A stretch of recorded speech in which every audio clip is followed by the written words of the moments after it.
Okay, so here we are at Cairnton Farm on Deeside, being filmed by Paul, and I'm so pleased to be part of the Tarland Food and Music Festival, which is a great thing, and hopefully next year it'll return in its proper format. But at Cairnton here, we specialise in Aberdeen Angus cattle. It's a breed of the northeast of Scotland.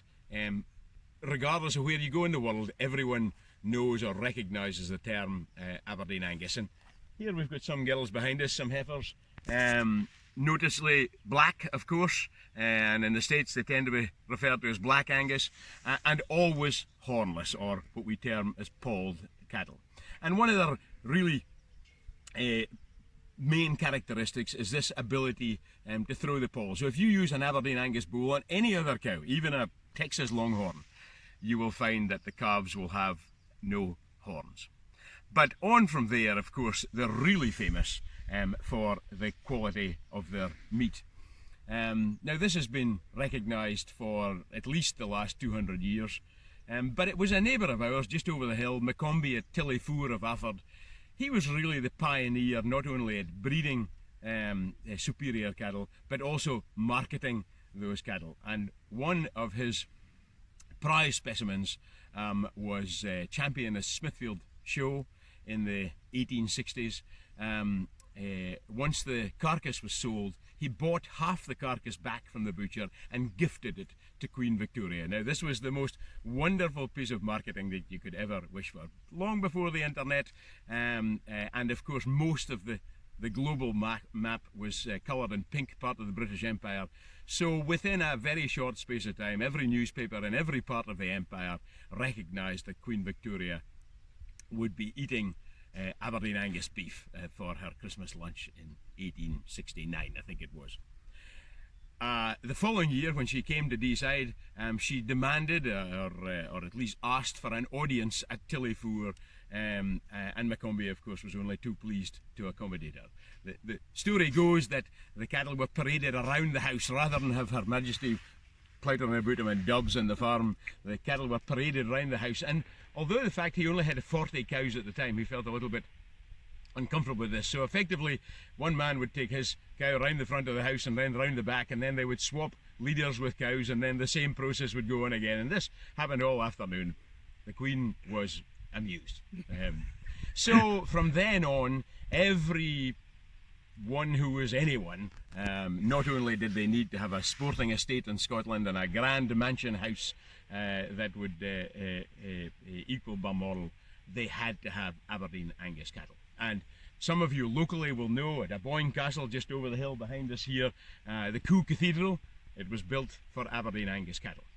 And Tarland, getting back to where our event is taking place, had of course the Doonside estate. And the McRoberts of Doonside were hugely enthusiastic, particularly Lady McRobert, hugely enthusiastic about Aberdeen Angus cattle.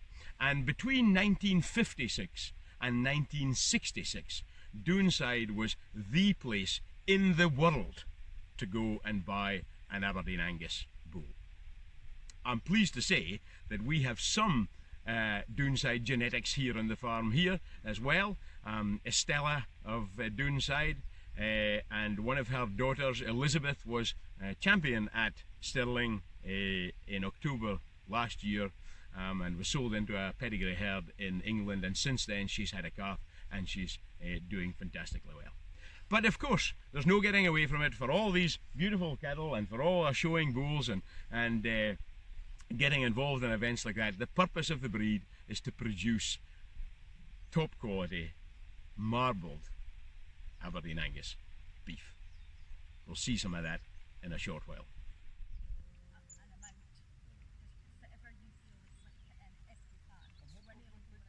Okay, so here we've got a couple of our young Aberdeen Angus bulls.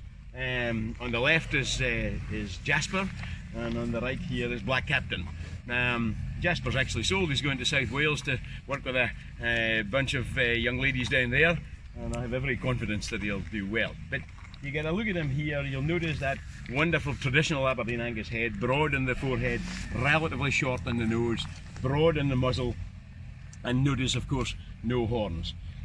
particularly big lugs as well is what we're looking for, particularly on the females. And his mother is one of the oldest cows on the farm, Jenna, and she's got tremendous great big lugs as well.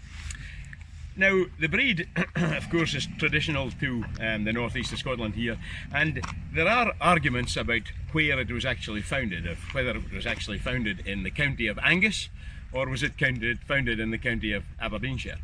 And up until the turn of the into the 1900s, the breed was simply known as the Polled Cattle Society.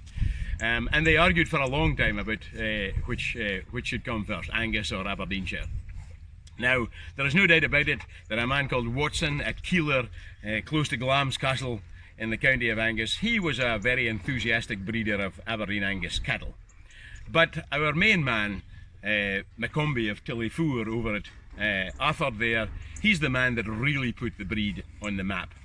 And then following him, of course, was Macpherson Grant at Ballindalloch, where there is still a pedigree herd of Aberdeen Angus cattle to this day.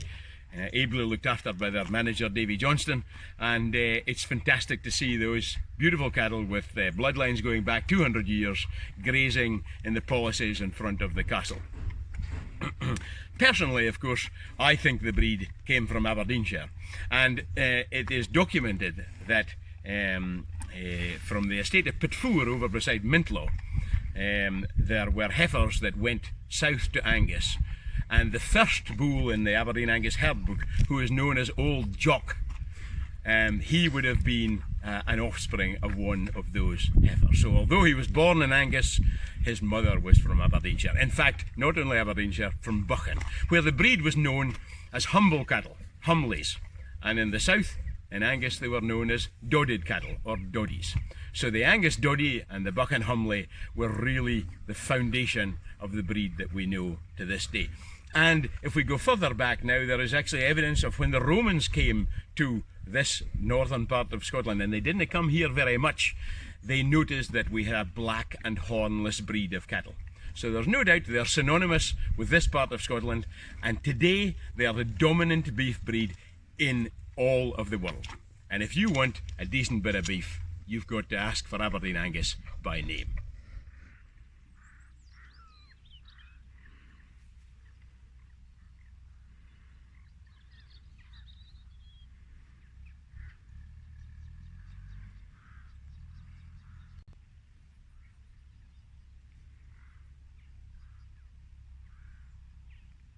Okay, so here we are in our very, very small butchery after the cattle have been taken to the abattoir and have been hung and aged for a minimum of 3 weeks. And personally, I like considerably longer than that.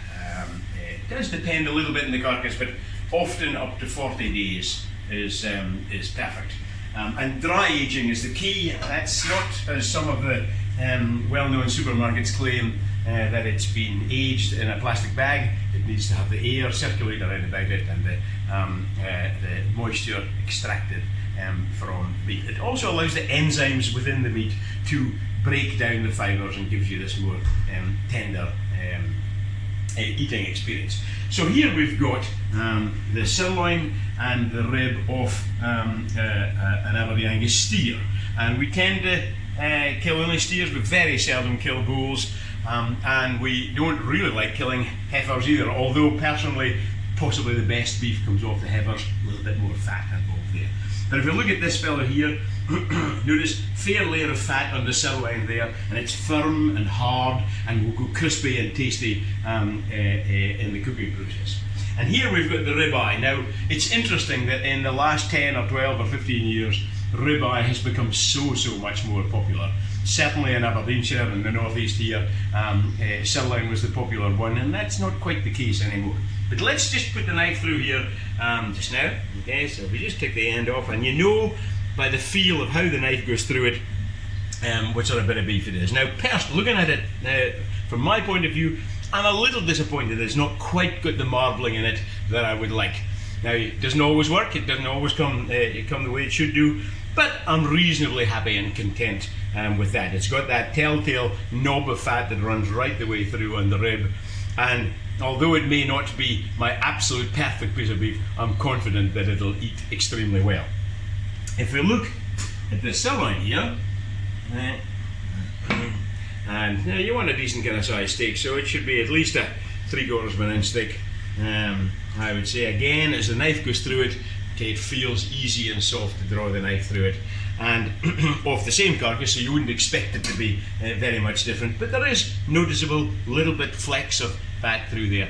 And for our North American viewers, then they will know that this is key to the eating experience. And for our discerning customers in Aberdeenshire, they also know. But all too often, and for 30 or 40 years now, the supermarkets have made a great job of telling us that fat is a bad thing. Believe me, fat is a good thing. So, folks, if you would like some Aberdeen Angus beef, better still, some Cairnton Aberdeen Angus beef, there's only one place to come, and that's our little farm shop at Deeside Activity Park, Des on Deeside. See you there soon.